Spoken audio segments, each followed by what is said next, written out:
Making healthy decisions is one of the hardest things for people who are struggling with mental illness to do. Because mental illness, things like depression, anxiety, PTSD, ADHD, they affect not only our narrative and conscious thoughts, but also our emotional experiences. And it's so easy for us to feel like we are pulled in two distinctly different directions with no clear right answer. And it might often feel like regardless of which path we end up taking, things get screwed up, things fall apart, and we start to lose trust in our ability to make healthy choices. That being said, the ability to make and execute healthy choices is, of course, incredibly consequential for your mental health. I would even go so far as to argue that the majority of your mental health, not all of it, but the majority of your mental health, really at the end of the day, does come down to the decisions you make in life, large and small. There are unseen variables that play in with that, of course. There's neurotransmitters and reuptake, there's things that we can't control. But the difference in mental health status between a person who generally has the tools to make healthy, wise-minded decisions and the person who doesn't, those are people who are going to enjoy two very different mental health states and overall two very different qualities of life.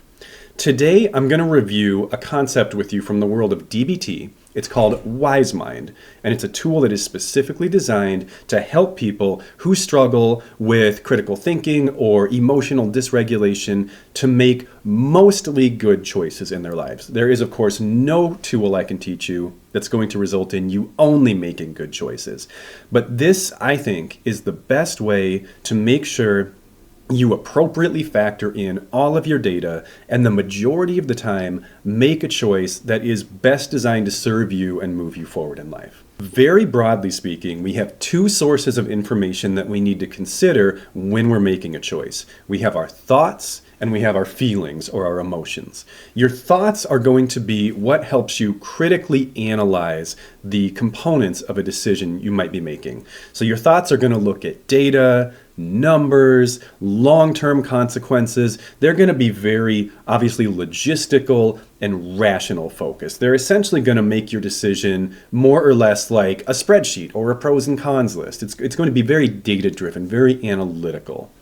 Your emotions are going to consider how do I feel about this choice? How do I feel about this place? How do I feel about this person? What vibes do I get from these options? What's my overall experience like with these choices? What's my sense of this? So when we make decisions primarily based on our thoughts, we are said to be operating from what is called reason mind. Reason mind is a state of mind and a state of decision making where you prioritize rational thinking and data and concrete information over feelings and intuition and your general sense of things. Reason mind is not inherently a bad thing.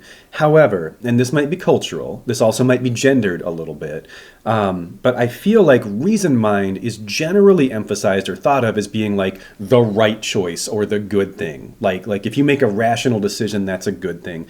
And it can be a good thing. There are some situations where being able to take our feelings out of a decision-making process can serve us well. One that's been on my mind lately, and this one's super specific to me. I can think of others. But an area where I found myself having to access reason mind is making personnel decisions as a business owner.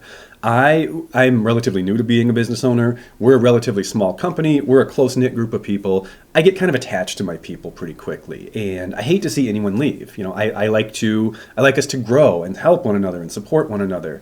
And so I've learned recently that I have a hard time realizing when somebody is not a good fit for the team, whether that's because of their personality or financial reasons. I want to keep everybody. I like the people I hire, and I always want them to stay. And the only way I can get myself to recognize that somebody maybe isn't a healthy long-term fit from the company is when I take my feelings out of the equation. Because it would take something really extreme for me to feel like letting someone go or feel like terminating their contract. They'd have to punch me in the face or something ridiculous. It's not going to happen. So sometimes we do have to take our feelings out of the decision-making process. There are disadvantages as well. We'll come back to that briefly.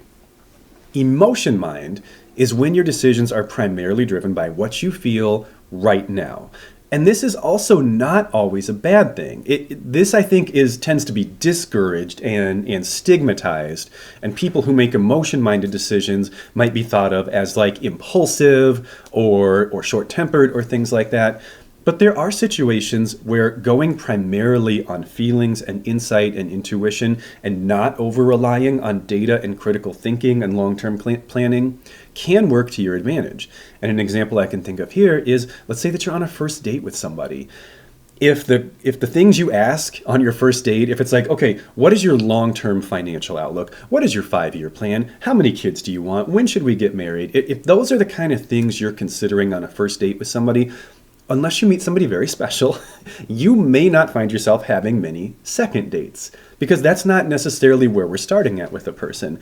A first date, or even just meeting someone you might want to be friends with, we just kind of want to get a sense of like, what is it like to be with this person, and really just kind of get a feel for them, practice our discernment, and not necessarily, put their life onto a spreadsheet and figure out how it matches up with the spreadsheet of our lives. So there are advantages to each. However, if you spend the majority of your time and you make the majority of your decisions from either reason mind or emotion mind, you are probably going to end up making a lot of choices that compromise your life and that compromise your mental health. Making the majority of our decisions from a place of reason mind leaves us vulnerable to ignoring intuition or insight or discernment that may come from past experiences. And the best example I can think of with this, again, is with relationships. As a therapist, people talk to me about their relationships a lot. And the amount of times that I have heard someone say, whether it's dating or whether it's friendship, that they just get this bad vibe off of somebody. It's tripping their insight, and they just feel uneasy around this person, but they don't have a concrete, objectively explainable reason for why they feel this way. And so they don't end the relationship. They don't avoid this person, and they let the relationship progress, only down the road to find out, yeah, there was something. I was right. Like, there was something sketchy about this person. I knew it. I had my insight and I ignored it.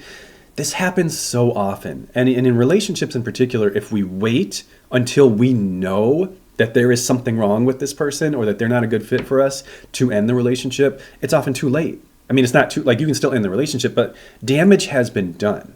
And the only way you can really consistently protect yourself from relational hurt is to factor your feelings into the process, because your feelings will often pick up on things that your logical mind cannot yet identify or articulate.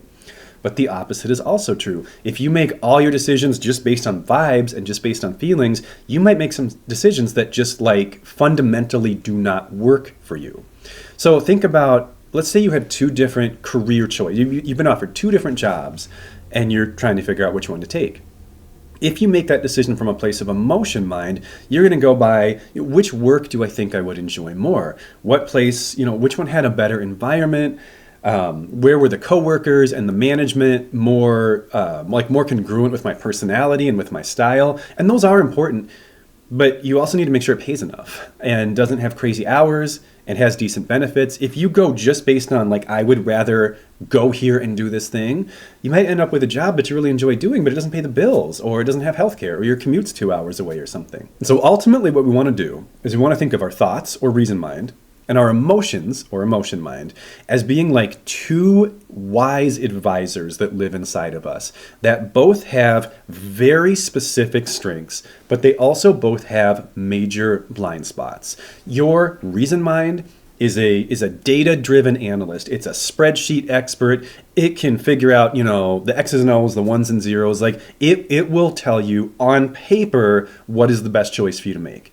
But it has no discernment. It has no vibe check ability. It has no ability to factor in your subjective quality of life and whether or not you're going to be happy. All it can do is tell you, do these numbers work? And you need to know that, but that's not the only thing you need to know. Your emotion mind is a discernment master. It figures out who people are. It can tell you what kind of a person they are. It tells you, I think you would enjoy this and not this. but it's like math illiterate. It cannot do long-term planning. It cannot organize your life in any meaningful way. It can really only give you information about here and now. And so what we really want to try to do the majority of the time is we want to look for the space where what your reason mind is telling you and what your emotion mind is telling you overlap. When these two advisors agree on something, when they either both say you should definitely do this, or when they both say you should definitely not do this, those are the decisions in life that you can feel very convicted about, because that is a space in DBT known as wise mind.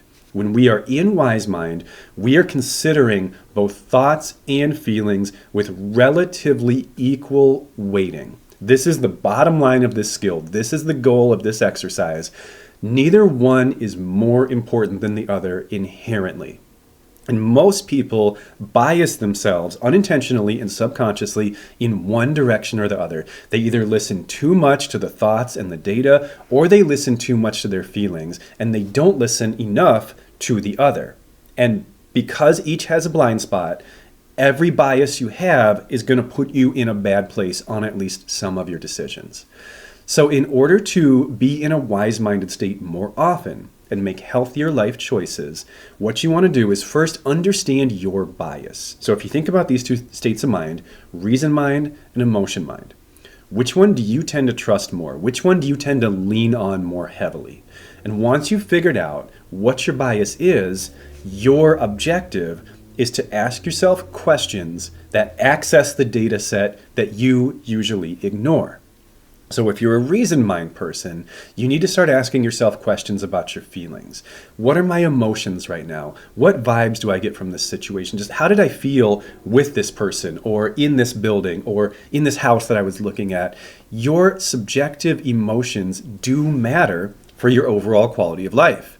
Life would be so easy if it didn't. Like if we could just make the right choice on paper, and that always worked, then life would be nothing but a giant spreadsheet, and it's not. I'm sure you have experiences like this, I certainly do, where I've made a choice that looked like the right choice based on data, based on numbers, and I ended up really not being satisfied with it. Numbers don't tell the whole story.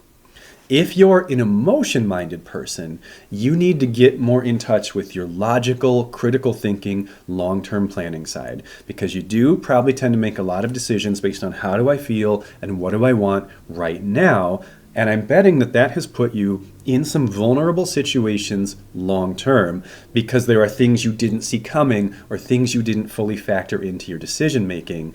That maybe things worked for a few months, but if you find that a lot of your decisions work really well at first, but then they tend to fall apart after a while, that is probably a sign that you make emotion-minded decisions. And to access your wise mind, you need to ask more analytical, critical thinking type questions.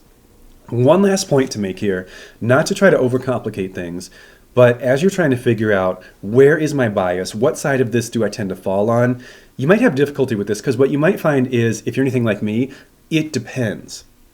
I have different biases for different circumstances. In my relationships, my interpersonal relationships, I'm a very emotion-minded person. If I get a bad feeling about someone, or if I just don't like instantly click with someone, I tend not to continue those relationships. And as a result of that, I don't have very many relationships. I think I might go to that a bit too quickly. In business, I tend to be a little bit too reason-minded, and I'm all about like the numbers and the spreadsheets and stuff like that. And that's been a big learning curve for me this year, is I have to consider how are these people going to get along with one another? Like, how would this potential hire fit in with the culture we have in this building? I for whatever reason, I find that very hard to factor in. My brain just doesn't do it naturally. So you may be the kind of person, if you're like me, where you have to know, okay, in this situation, I tend to be more reason-minded, and I need to ask more feelings-driven questions. In this situation, I tend to be more emotion-minded, and I have to ask more logic or rational questions.